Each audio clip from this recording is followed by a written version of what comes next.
questions are the most important questions to ask. And then when institutions shy away from this responsibility, they let those ideas fester in an environment that's not conducive to productive conversation. We are proud to stand by the fact that universities should not ban any speech that could potentially lead to sexist or racist implications for the research that they pursue. To be clear, we think this research is largely going to lead to, quote-unquote, good results for the kind of discussion we think. Very rarely do we think many studies will come out that say, women are less intelligent, or African Americans or blacks in the world are less intelligent than people. Most of the results will be positive, that's good. The rare instances where false positives come out, these are the issues we think are most critical, but we're willing to engage and talk about them as well. So I'm going to provide several arguments of analysis. The first thing I'm going to talk about is the purpose of university research, why we give the universities tons of money to explore dangerous and questionable actions and kind of interesting questions. And second thing we talk about is what's the problem with banning practices within universities, and especially when it comes to free speech and the research that's associated with that. And third, we'll talk about the consequences of the absence of robust research and what happens in that academy. So first, the purpose of university research. We say the universities are charged with the challenge of exploring the most difficult questions that task our society today, whether it's from research about nuclear weapons or research that's biological nature. These implications and goals we task universities because they're well-funded, they're well-suited. They have a history and tradition of exploring free speech issues and challenging on the inside things that are thought as questionable and controversial. That's why we task them specifically and not other institutions. Second of all, we say they're important because they're useful in challenging social conceptions of what's true and what's false. First, this is the case because they have a unique outreach capability. People listen to universities because they can reach out to the public, and people believe them because educated people have been taught and explain the issues at hand. I think this is something that's important because it definitely explains the issues to people in ways that they might not have heard of before. The third thing, though, is we think they should not be afraid of research that could potentially be misconstrued as having racist or sexist implications. Being afraid in this way is something that, one, will give credence to people who think there's a reason to be afraid, and I'll explain that later. But second of all, I think it gives at least some credence on the inside. You should have this discussion, you should build this discussion in a productive way. Second argument, banning practices. Why is this bad? We say there's several issues here. We say, first of all, just like bans in general, there's two problems. The first, we think it's potentially just very overexpansive in the kinds of research that's restricted. This could possibly be true because individuals within that education community are afraid of being not fulfilling their goal or not fulfilling the kind of mandate they've been expected to restrict the information at hand. We think this will oftentimes catch too much research that wouldn't really have racist implications, but does involve things like race, like sex. Those kinds of questions still need to be discussed. So for example, questions about correlation between race and crime are issues that might potentially theoretically be targeted as having racist implications, but do reveal some important information about the world. The second thing is, though, it could be underextended, so it doesn't catch that much, and people generally think that the information they're getting is not, quote-unquote, racist implications, and don't critically evaluate it because they think it's been censored and cleaned of any kind of dangerous information there. But second of all, underneath this argument about banning practices, we say, is it does give credence to those people who think there's a reason to be afraid about the information that's being disclosed. If a university isn't willing to test and discuss the most important issues, the crazies out there who think that these issues, or the test is going to might reveal racist or sexist issues, aren't just going to think, oh, I guess they're not that big of a deal anymore because they haven't tested. No, it just gives truth to those issues. It fesses them on the worst answer possible. I think that's dangerous. But third of all, we say that overall it shows scientific discussion. Because when you say we're going to ban this research, what you're also saying is those people who want that research, they're the sexists, they're the racists. So anyone who might even begin to want to talk about potentially controversial issues are afraid of being labeled, targeted, and pushed out of that community, and don't go for any interesting information, don't go for the most controversial issues.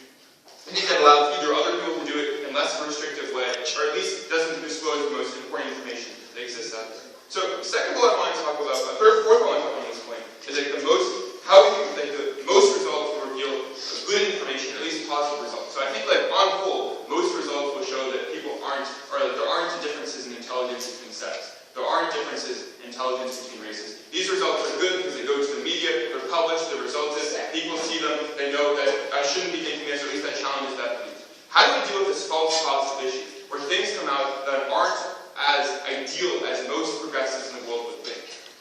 We say there are several benefits to doing this in university. We say, first of all, there's better discussion just in general, because the tradition of discourse, tradition of critically evaluating research, and something that allows for future discussion. Second, though, we just think universities have the framework necessary for future research to be established, that they're generally used to when you publish one study, there's money available for a second study that challenges that study. If not in that own university, in another university that's willing to challenge that one university and bring them and force them to show some truth. But also, I think generally review boards or just general scholar review produces generally better results in institutions like universities. I think this is a good point to stand beside. Yes. It's true that people listen to universities, but what kind of perceptions does that give to people when they see social good in terms of what universities are trying to achieve being in racist or sexist grounds?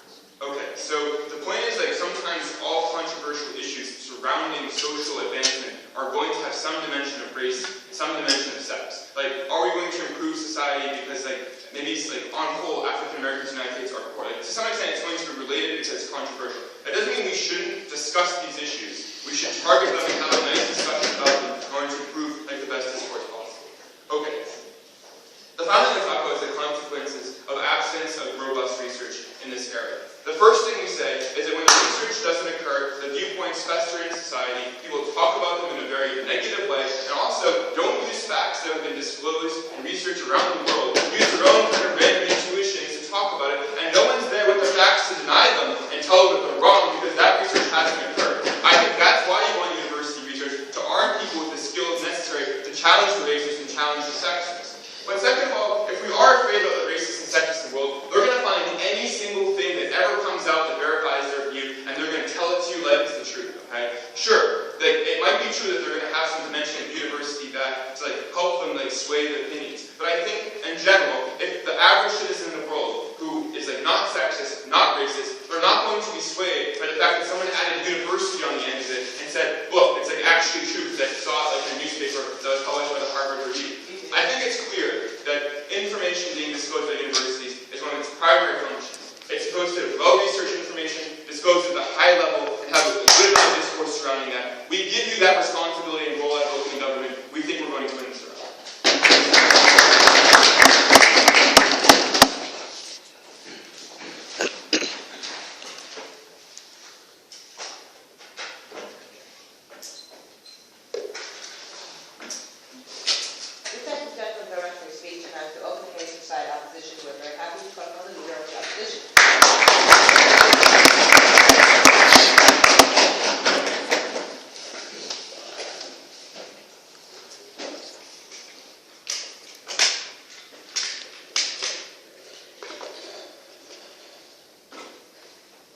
Madam Speaker, on first opposition, we believe that post-secondary institutions are intellectual authorities, and as such, they should never be used to create ideas that will actually create inequality within society. And that's the stance we're going to give you today. But I'd first like to point out about the debate that we've seen from first proposition today, is that I don't think they have a clear idea of what is race-based research versus racist research. Because I tell you that researchers all the time right now can research things like what are economic inequalities amongst races within the United States or within South Africa, like the study that came out last month.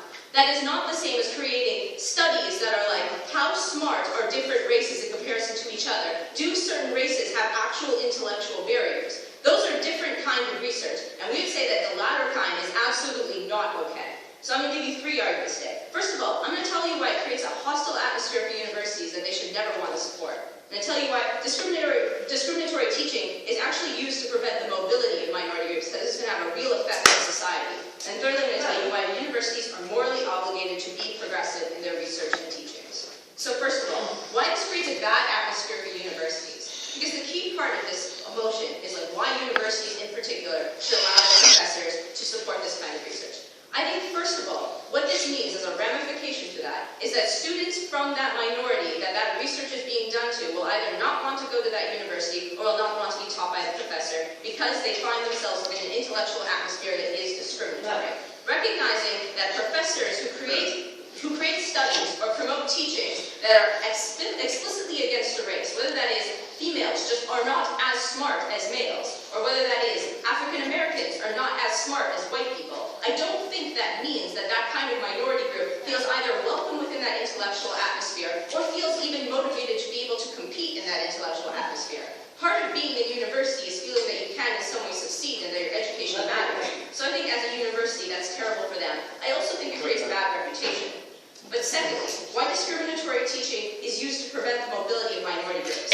I believe that post-secondary institutions are used as an authority, especially in so their ramifications come in two ways for minority groups. First of all, I think when studies come out by Harvard or by Yale or by other kinds of institutions like that, that say things like women are just less smart than men, I think that, first of all, this is debilitating morally in terms of women's ability to succeed. If you are being told that just biologically, for immutable characteristics that you could not choose, that you just or will be less successful, or that something about your character is just less good than other people, then you are less willing to try and overcome those barriers, because it's something inherent to your biology. If you're just not, if science tells you that you are not going to succeed, you are less likely to be in that venue. I think that is really terrible for minorities who already lack moral leadership, who already lack leadership figures within those roles. But secondly, I think that top-down discrimination actually happens on a real level when people can appeal to science. If you as an employer are told that African American workers are just less likely to work hard, then you are more likely to hire white workers under those kind of studies. People believe authorities like Harvard and Yale for exactly those reasons, because where else do they get that evidence? Where else can they use that kind of intellectual approach? Because intellectuals are within the larger, higher echelons of society. They're the people who make the most money, who advance society. For them to believe these kind of studies means they put that into practice, necessarily, even if it is only on a subconscious level. To learn about these things will necessarily mean that they are going to discriminate on some level. Sure. Do you actually think that professionals who have PhDs and are often well-educated are actually going to be teaching that women are less educated or smart than men? Well, I think clearly in this motion, some will, right? If the university lets them, and they have these kind of prejudices that have been built up over centuries, and that to a large extent do exist within societies, especially in the southern United States or South Africa, things like that, some will teach it. Thirdly, why universities are morally obligated to be progressive in their research and teachings. I think this is going to directly collide with, I think, what first government's first argument was. I think that universities are morally obligated to not teach anything that is prejudicial because of their intellectual stature. I think post-secondary education, we can all recognize, is not just a privilege, but is in fact a way of creating social equality. Even now, even if we say every kind of group has equal access to rights within society, everyone has the ability to pursue education, everyone has the freedom of choice to do what they want, actual equality is not enacted within society until you see minority groups who have always been disadvantaged reaching the higher echelons of society. Until you see every kind of race equally getting post-secondary degrees or becoming CEOs, becoming politicians, you don't actually have any real sense of equality within society. And that education in that really realm is like the actual pathway towards creating that equality. Because you just can't be a high leader, you can't be a CEO, you can't have a good job these days without post-secondary education behind you. So in that way, I think universities are morally obligated to provide access to recount for that discrimination that happened in the past. They are the only way of accessing that. And when that very venue denies that kind of ability for minority groups to do that, or they create an intellectual atmosphere that makes it even harder for those minority groups to succeed, I think it is counteracting the very point of post-secondary education in creating equality. But secondly, I think universities are supposed to provide critical thought and critically examine the pillars of what makes society today. So in refuting the first argument, which they say universities must explore the most difficult questions and controversial issues, I think universities set the norm for what controversial issues are. So if they say, well, what race is smarter? That's a controversial issue. I think that actually moves discourse back to where it was in the 1950s and the 1960s. I think what that means is when they set the debate as being about whether different races have different abilities or whether they should be treated in different ways, then they set that as being a societal issue that other people can talk and expand upon and act upon. I think that universities must operate on the basis that their ethical questions derive from something more than that, which is why I think it's particularly damaging that they would allow universities to enter in that kind of debate. They also say, well, the problem is that this bans research that comes close to being race-based, that people will be too afraid to do research. I think that's not a problem. All you have to do is have good regulation. Lots of universities have ethics review boards that you have to go through. If you can prove that it's not racist in its merit, but it's just race-based, which lots of research is allowed to, then I don't think you get any of the harms that they talk about. They also tell you, well, most result from new ideas of racism. I think that science can find answers for everything. No matter who your pool is studying, if you have a particular ideology, you can generally find evidence for it. This will necessarily lead to more racist kinds of research being done in a very public forum with an intellectual basis behind that university name. We think that's really damaging for all the minorities who are trying to achieve equality in society right now.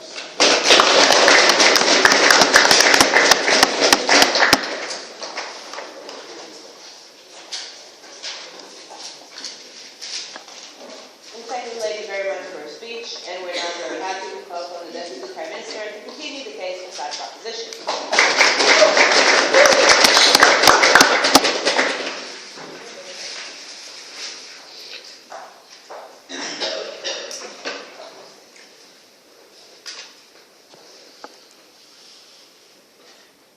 Ladies and gentlemen, I think the very concept of discrimination on its face provokes a very negative normative judgment in everyone in this room. But I think that, and this is generally for good reason, but I think within the realm of academia, that is obviously not something we don't want to shy away from because it stymies intellectual discourse. Why is this the case?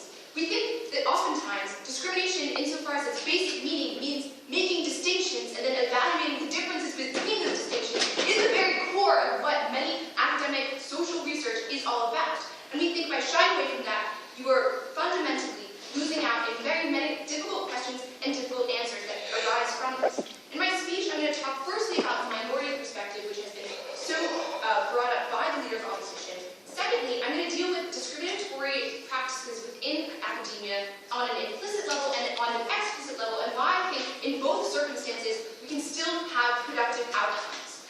So, in terms of the minority perspective, I think what the Leader of Opposition fundamentally misses is Ben's argument that when we refuse to engage with these difficult questions, when we eschew these types of problematic research, then it sends a very problematic message to these groups that we are somehow afraid of the results of this research or of these groups. That somehow we do believe that they will reaffirm inequalities in society and that they will prove that some members of society, because of these delineations, are somehow lesser. And we think that even if the research comes out that somehow reaffirms this, which we don't think it will, but even if it does, we think the outcome overall will be better because we think that the academic community is viciously scrupulous. Secondly, we think the composition of the academic community is overwhelmingly anti-discriminatory. What this further means, it means that we will see a flood of researchers who are very eager to disprove this type of problematic research, which means we think, on the whole, we will build consensus against this type of negative research with problematic ramifications. That's absolutely important. In terms of the other objections that we get from the Leader of Opposition, firstly, in terms of the atmosphere you create within these intellectual communities, and secondly, to the idea of moral debilitation, we think that, firstly, these types of teachings only comprise a very minute subset of the research that is done at these institutions. So we think that overall, these types of problematic studies aren't going to have some type of impact that they construe it to be. Secondly, again, we think the resonance of this message is that we are afraid this fear of engagement belies the fear of the results, which we absolutely do not accept. So we think that on face this might seem to be morally debilitating and very troubling, but the framework that we give you on proposition is far less myopic. We think on the whole the outcome can be restorative for these groups and lead to greater inequality in society on the whole. So what I really want to talk about in my speech is implicitly discriminatory research, which I think is a lot of what we're talking about in today's debate. Because she says, look, we can make a distinction about race-based research versus racist research.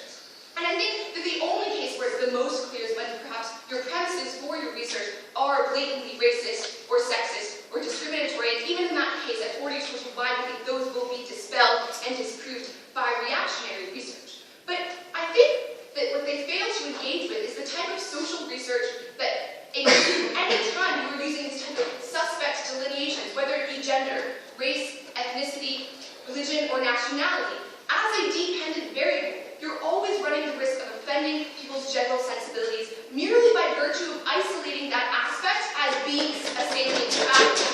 However, even though many people view these things as being merely societal constructs and not actually grounded in any innate aspects of these individuals, and that even though this is an artificial concept, recognize that we are social beings, and oftentimes these artificial concepts have very real bearing on actual real-life day-to-day outcomes, which is why they're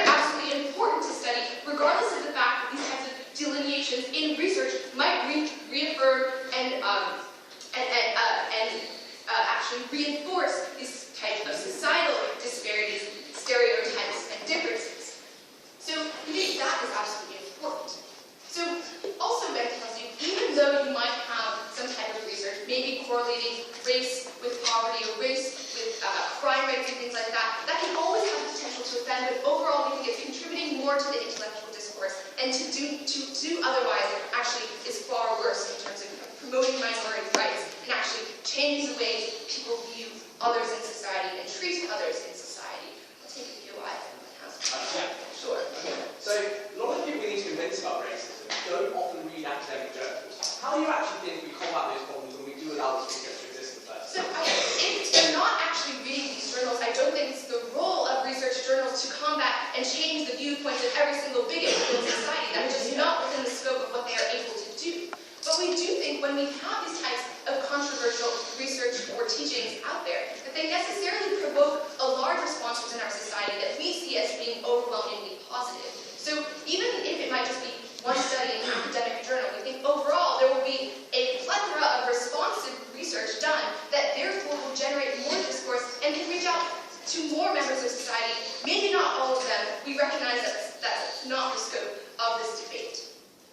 So what happens when research is explicitly discriminatory? I think there are two instances under this type of category. The first is when it's kind of the sole substance of their research, in which case I told you that it doesn't really have that much academic merit besides what it provokes in response, and all the types of studies that will come thereafter. So that's really, but I think the second more interesting category under this idea of explicitly discriminatory work is when this type of discriminatory implications are embedded within larger works that we do think can have also greater academic meaning. So I think this is the most relevant example of this is classical work that has a lot of antiquated viewpoints about certain members of society, but also does provide a meaningful contribution.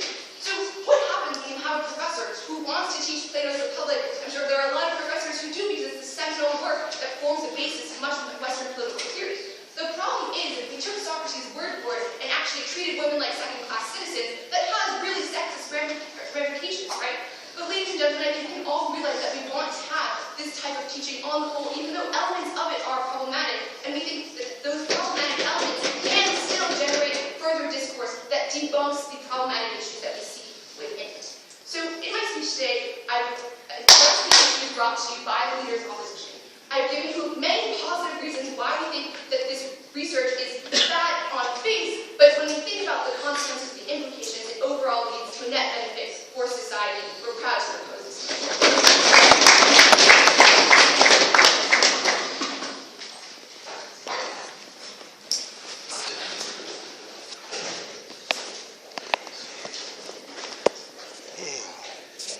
Thank you very much for your speech, and we're now delighted to call upon the Deputy Leader of the Opposition.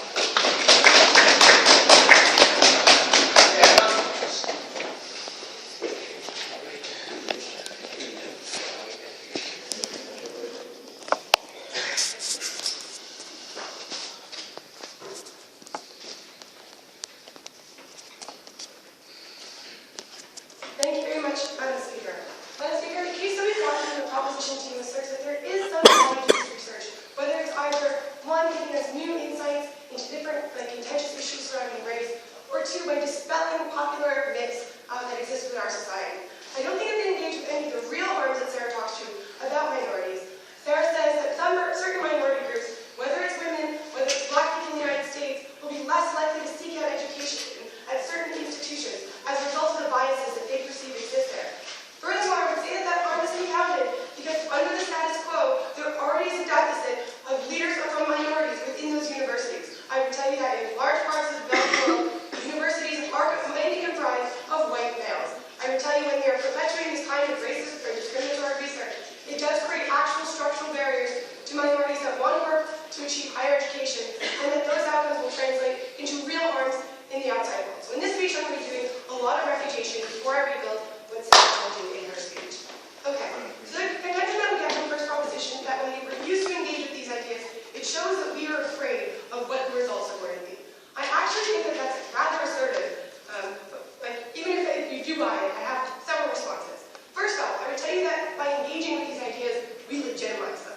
I actually don't think that we live in a world where we need to engage with racist people. I'd also tell you that if you are a racist person, I don't think that you need science to affirm your racist beliefs for you.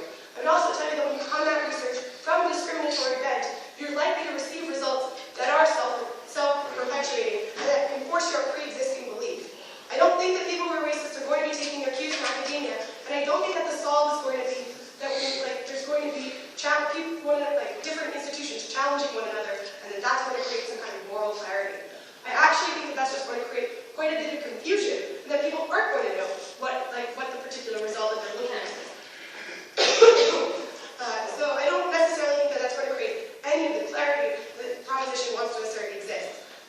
you that by asking these questions, we prove that this is still a legitimate question. These are still legitimate questions that we should be asking.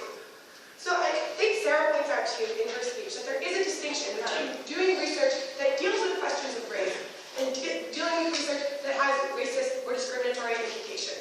And we deal with this under the status quo by things like ethics boards in most universities, where even undergraduates can be subjected to very stringent limitations on what their research looks like. We are very content with this status quo affirmation of what we think those discriminatory outcomes will be.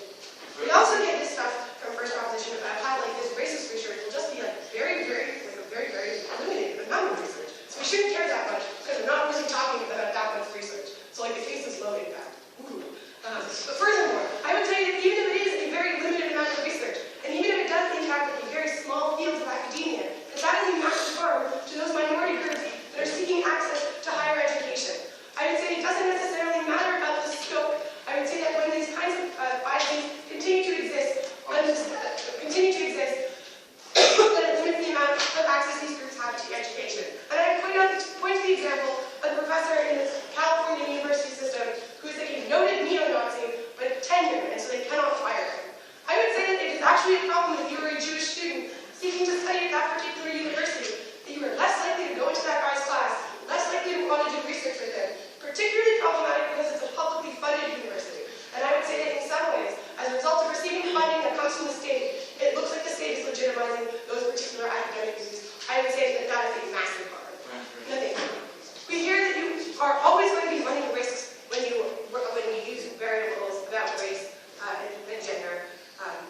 These are always risky fields. I actually just don't think that that's true. I think that we are able to distinguish between things that will have obviously discriminatory impacts and things that are going to have useful real-world application, right? There's a difference between looking at correlations between existing behavior and a variable like race or gender. But there's something completely different about looking at what underlies an immutable characteristic and potentialities for certain kinds of research. I think that's the kind of stuff we're talking about. I'll take closing. So I'm sure that feminism believe that women should own the word slut. Some think that the word slut is inherently sexist. On your side of the house, which one of these is going to happen? So I actually do think that there's a valid academic debate that's distinct and different from what we're talking about, right? And I think the fact that that goes on within a minority community and that the minority community itself that's perpetuating that discussion is very distinct from the kind of research that we're talking about here, which is where a majority community, which is primarily a white male community, is talking about these potential impact for minority groups. So I would say that it's different at the point when the minority group is willingly entering into that particular kind of discourse. I also don't necessarily think that that particular strain of feminism has the same kind of real-life discriminatory impacts that the rest of the kind of research that we would be talking about in this case. Yeah. So as for this, there's going to be a plethora of responses, and that university research is antagonistic and challenges one another in things like scholarly review. I would tell you that this is just going to lead to a lot of confusion, and people won't know quite what they're supposed to believe. On balance, I would tell you that the people that are racist will have their biases confirmed. A few people that are in the middle won't really know what to do anymore, and will perhaps be questioning things that they would never have thought to question under the status quo. And that racism is self-enforcing and self-perpetuating. And that people who are looking for an excuse to continue to be racist will find it in this particular kind of research. And that the structural barriers that will exist that include minorities are an actual problem. So let's get back to what Sarah told you in her speech. She talks to you about a hostile atmosphere. Now, the real-world translation of this is that less students seek out university education. And that this is particularly bad because there's already a stigma that has kept these groups out of the university. I don't think we actually have an adequate response from the I also think that it's damaging to that particular university's reputation. And in a geographic sense, particularly if you look at somewhere like the United States, where there's a lot of different universities scattered across a wide area, I think it means you're going to have different kinds of research and attitudes around research occurring in different parts of the country. I actually think that is bad for research within that particular area. The second thing Sarah talks to you about is about limitations on minority groups and their mobility, and how you're going to be less willing to seek to overcome a particular challenge if research tells you that it's as a result that these challenges you're facing are as a result of an immutable part of who you are. That if you think that something is happening to you because of factors that are totally beyond your control,